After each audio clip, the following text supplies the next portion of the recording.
Today we're going to complete chapter 24, the last chapter in the course. We're in the green section, required communications at the end of the audit. These will be done by the partner. Audit risk, we better know the definition by now. The risk the auditor expresses an inappropriate opinion when the financial statements are materially misstated. There is always some audit risk. There is always some risk that we reach the wrong conclusion. I think in terms of statistical distribution, it's just a visual for me. So we've got our projected errors. How close are they to materiality? They need to be far enough away that I, as the partner, am comfortable that the risk of expressing the wrong opinion is acceptably low. So the closer the projected error gets to materiality, the greater the risk that we express the incorrect opinion. Final review of the work papers, that all accounting and auditing questions have been resolved, that the work papers support the auditor's opinion. If the partner is going to say the financial statements are fairly presented, then we would hope that the audit work papers for cash say it's fairly presented, accounts receivable fairly presented, inventory fairly presented. If we look through each section of work papers on the audit, we would hope that those sections are fairly presented. The work papers should also provide evidence that we performed all the procedures required by auditing standards. Engagement quality review, independent partner review, concurring partner review, all the same thing. Somebody needs to go through, some group needs to go through and review the entire set of audit files. It's somebody independent. So when Enron blew up, I happened to be with some partners from Deloitte, and they explained why that probably couldn't happen at Deloitte. And the reason was, unlike Anderson, the decisions were made in the Houston office. So Enron was the biggest client that Enron had, and the decisions were all made in the Houston office. At that time, Deloitte called the largest clients of the chairman, and those decisions were made in the chairman's office, in the national office. So a big client has less influence over the national office than they do the office where the audit occurs. I know some years ago EY adopted a policy, I don't know if they still have it, where whenever any client represented 10% or more of an office's revenues, then the review partner had to come from a different office. Dave Sullivan, a Cal Poly alum, was the review partner for Microsoft at one point in time. I asked Dave how he did it. He laughed. He explained to me that his review team for Microsoft was probably bigger than any audit team I'd ever been on at Arthur Young in Phoenix. He had a bunch of partners and senior managers working to review the work papers. All of them were knowledgeable about software and technology. So at the end of any audit of any significance, there's going to be quality review, an independent review, a concurring partner review, whatever your firm calls it. Dual dating.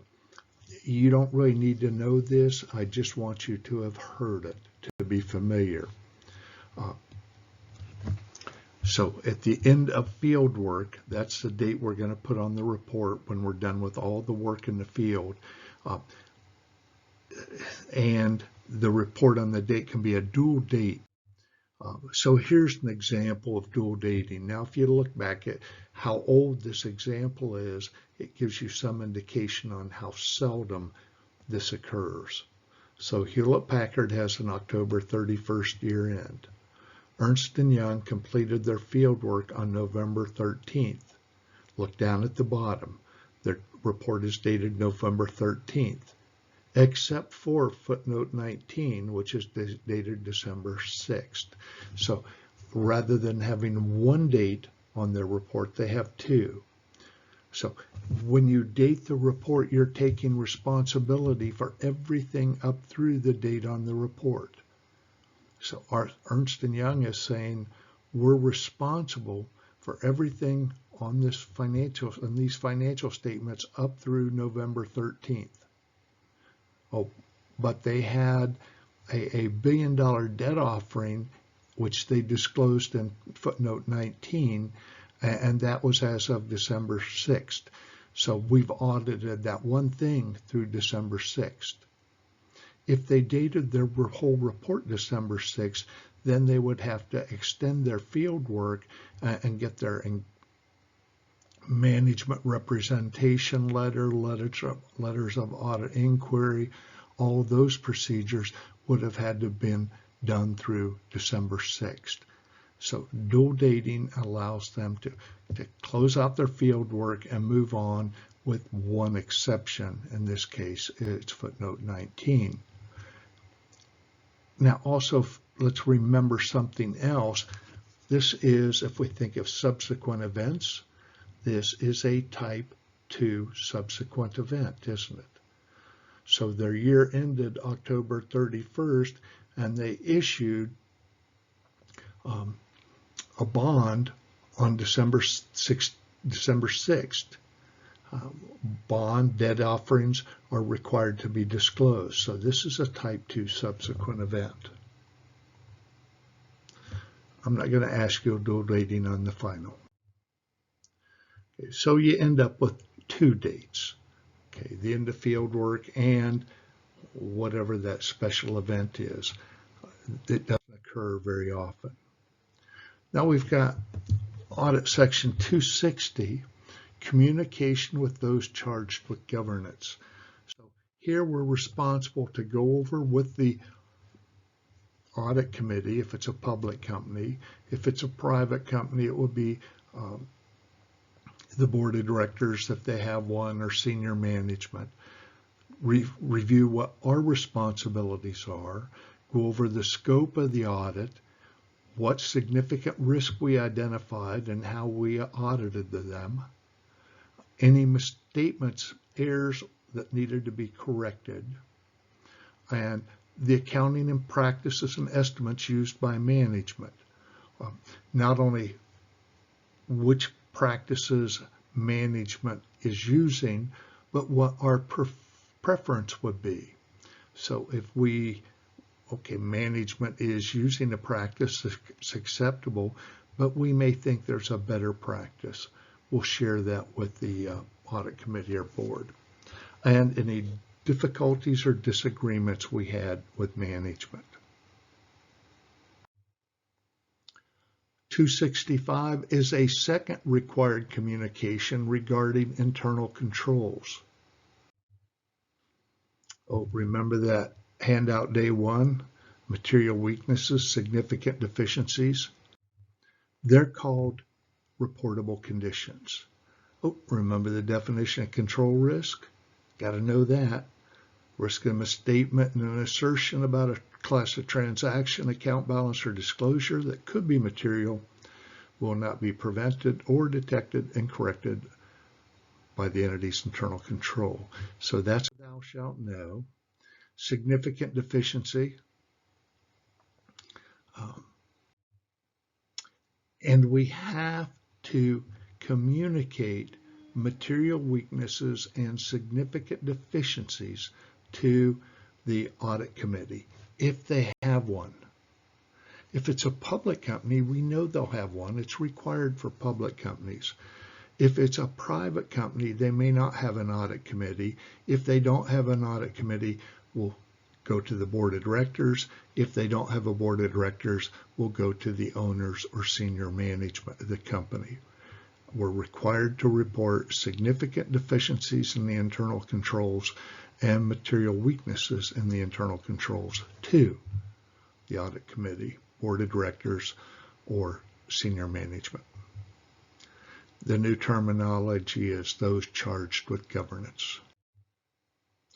The management letter is not an auditing procedure. It's not required by auditing standards. At the end of the audit, the engagement partner is going to put together a list of recommendations to senior management.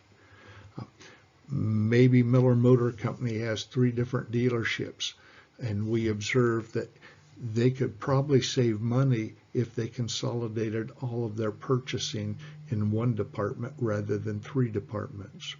So observations we make during the audit that may help the client become more efficient. Management letter, not required.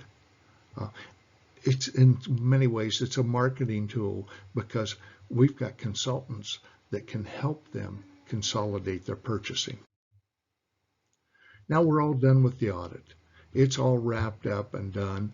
Again, this is something you don't need to know, but I want you to be familiar with it. Subsequent discovery facts.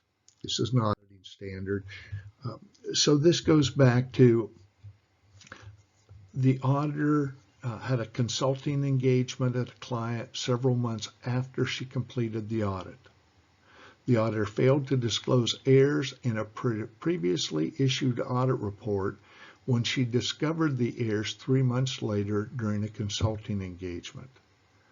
And the court ruled the auditor has a responsibility to anyone still relying on their report to disclose errors that they've subsequently discovered. So if we happen to be doing work at the client subsequent to the issuance of the audit report and the financial statements, and we stumble across an error that would have changed our report, materially affected the financial statements, then we're required to disclose to those people relying on the financial statements. There's a bunch of steps. You don't have to learn them. The first thing to do is discuss the matter with management and request that they reissue the financial statements and the audit report. If management won't do it, then there's a bunch of steps that we go through. You're not responsible for learning them. Okay, so that's the end of the audit. Some of your audit clients will throw a big party. Some of the partners will. You have an end-of-audit party when you wrap up an audit. Some of the clients are going to wait till you're gone to have the party. They're so glad to see you gone. But anyway, they're a lot of fun if you have one. Partners and CEOs and CFOs and controllers, they all live in a different world than I live in, and they go to fancier restaurants and have fancier parties than I'm used to. So some of the end of the audit parties are a lot of fun. Congratulations if you're auditing, if you're graduating and wrapping up your stay at Cal Poly. I can't tell you how fortunate Cal Poly is to attract such wonderful students. Cal Poly is a special place because of the students, not because of the faculty, not because of the buildings, but we attract wonderful students, and that's what makes Cal Poly. Thank you. It was a really good quarter, at least for me. I hope it was for you also. Y'all made it really easy for me to come to work every day, if in fact you call that work. I look forward to being in the classroom again in the future so I can get to know you guys a little bit better. But anyway, I thank you. I think it was a really good quarter. I enjoyed it. Hope you learned a little bit. Hope you had a little bit of fun. And may your future be filled with many, many blessings.